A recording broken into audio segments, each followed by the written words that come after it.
I'm Jen, your local New York City guide, and BTS was just on The Tonight Show with Jimmy Fallon only hours ago. I immediately had to rush out this morning and get a Katz Deli sandwich just to talk about my 11 things that you probably didn't even notice about this episode. It's all about the subway, and since my top video is about the New York City subway, and you know I love making videos about the subway, I had to do a video specifically related to BTS on the Jimmy Fallon show that took place on the subway. Yes, that's correct. BTS, the subway, Jimmy Fallon, Grand Central Performance, all my favorite things in one episode. It was so epic.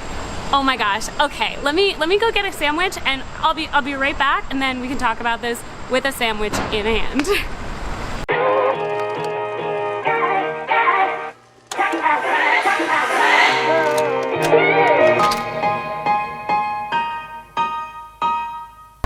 I've got my sandwich, got my cabs going in the background. This is like the perfect shot. I love it. My hair is actually looking good for a change. Okay. Ooh, did I lose a piece? Okay. Wow. Oh. I mean, have you ever seen anything more beautiful? I know it's like touristy, but it's actually touristy for a reason. It is such a good spot. You gotta come to Katz. I've mentioned it before. I'll mention it again once the siren is done. I'm gonna need napkins.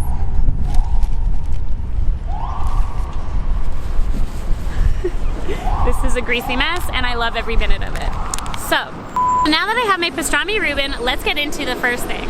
So number one, a lot of people probably didn't realize that when they were filming BTS's interview on the subway, the actual subway car, there are still ads around them, and I was wondering what they were going to do.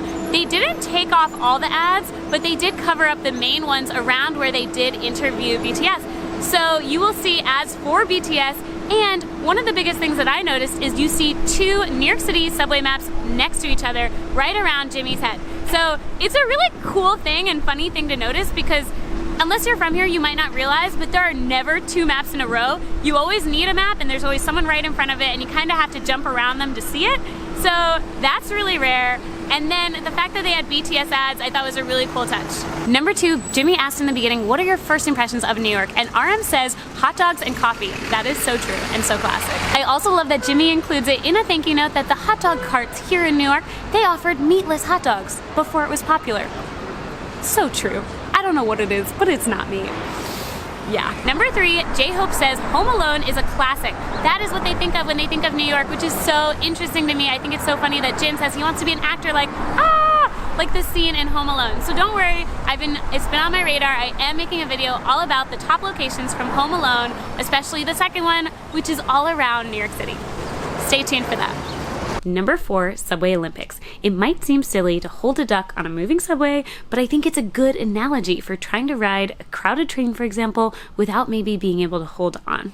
So you might be wondering when it was filmed. It was definitely filmed between February 6th, about a week around then, because that is when he actually tweeted and said, you know, give me your questions for BTS. So it's around that time. I asked actually in Katz's Deli, and they were saying that it was filmed probably about 2 weeks ago because it couldn't be live since BTS is already back now.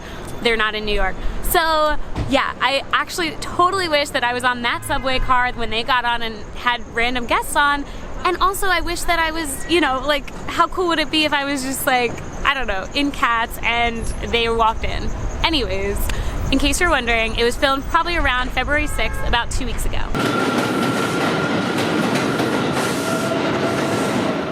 Number 6, subway stops included in the episode, even briefly, are a quick shot of the Astor Place subway, and then they get on the Delancey Street stop near Katz, and there's a quick shot of the famous 7 train shot that I used in the beginning of my top subway video too.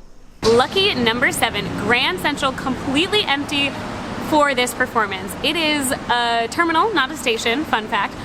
Oh my god, I am honestly geeking out so much also over how they filmed this, because Grand Central will not let me film with a tripod, without a permit. And like, they definitely had cranes and extra special permission. You know, like, Grand Central, hey, like, I'd love to film some really good videos, and you always yell at me whenever I like try to use a tripod. So like, can I like at least use a tripod if they can use a crane? They filmed it while it was closed between 2 a.m. and 5:30 a.m. They have 3 audience members, not just from Manhattan, but from 3 other different places like Washington Heights. We've got Roosevelt Island where she takes the tram, and Rev Run from Queens. I think there was a lot of potential when Fallon asked for favorite hidden gem, but then Jordan answered to shop in Soho? Which part of that is a hidden gem? Let me ask. Okay, so that's why, Jimmy, I challenge you to please have me on your show, and I will share 101 real hidden gems of New York City in a New York City minute. I love the subway stories from Fran Lebowitz to Tina Fey to Lin-Manuel Miranda. They all basically said that, first of all, New Yorkers don't care about germs, and second of all, they basically don't care if you're famous. So when Tina Fey first got on TV, she's like, oh, I'm taking the subway, people are gonna recognize me. And she's so true that people don't care. They just need their space and they really don't care if you're famous. I think that's hilarious and so true. I also love that in Fran Lebowitz's story, she talks about a baby whose pacifier falls out on the New York City subway. The mom like wipes it real quick on her jean and then puts it back in the baby's mouth. Fran was saying like, oh, like if a Hope Diamond fell, I wouldn't pick it up. And she's so right. The babies here must have really good immune systems because they deal with stuff like the New York City subway. Yeah, I don't know. Number 10, that last shot of Jimmy leaving in the subway, I thought that was so cool. You can't see any shots of him in the subway, so it's definitely like that last shot where the cameraman was like, ooh, let's get this, and he's probably going back home or something. But it's like such a good shot, and I love that you can also notice a lot of times when they're in the actual subway cars, there are GoPros and things attached. So there are a few clips of that because there's only so many people and cameramen and cameras you can fit into a subway. Shout out to my friend Chase, who sometimes helps me behind the camera. Let's get that shot because, you know, right now on the tripod, hi tripod, like you can't get that shot because you can't leave your camera and be on a subway at the same time. So it's such a good shot. I want to get that shot. Also, I have to do a shout out to the editor. I don't know who you are editing the Jimmy Fallon show, but you are talented because there was this really cool moment in the very beginning when he's walking past like a pole and then the pole starts masking out the other 2 shots of the subway. Mind blown. I love masking things, but like that was a really good double mask thing that you did there, and I'm gonna try and mimic it, but still, like, it was good. Like, good job, you. Yeah, you know, editors don't get enough credit. Like on YouTube, I'm the host and the editor and the researcher and all the things, and the videographer, like the tripod, you know, but the editors don't get enough credit and they need more credit, so go you. And then lastly, the thank you notes were so on point. I loved how they really called out all those New York City things that were so amazing in such funny ways. I just wish there were more of them, honestly. For example, the health codes like A, B, C. A is for awesome, B is for better go somewhere else, and then C is for call an ambulance. It's just like so accurate, and as you know, I've actually talked about what those things mean, and actually the letter B means that there's like 14 complaints and situations that make it a B, so you better really be watching out there. Anywho, here are a couple of B-roll of the A's and the B's of what I'm talking about, and yeah, like, it exists. Like, just on this street alone, I saw an A and a B. Thank goodness I didn't see a C. If you see a C, you run. You don't walk, you run the other way. And then he also mentioned that the Empire State Building is a place for King Kong to pole dance, which is so funny and so true. And if you've watched my Empire State Building video, you know that the second floor new exhibit actually has King Kong incorporated, so it's a really big deal for that building. It's just a fun twist on it. I love that stuff. Seriously, Jimmy, when can I come on the show? Because I have to share my New York City subway secrets and 101 hidden gems, like real ones, like good ones in a New York City minute. I challenge you. Do you accept?